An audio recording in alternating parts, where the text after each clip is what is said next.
weightlifting versus bodyweight training. This is an old question. I've probably answered this before in other videos, but he goes on to give descriptions and examples of other men who just use bodyweight training only without weight training at all and tend to build really good strength, good-looking, lean, strong, muscular bodies.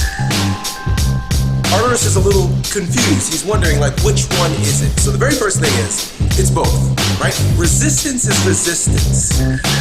Regardless of the weight being used, be it your own body weight, used in a controlled manner, focus and concentration, or that of a sandbag or barbell, there is resistance against your neuromuscular system that's going to cause it to respond, i.e. get stronger or grow. So either one of them would work.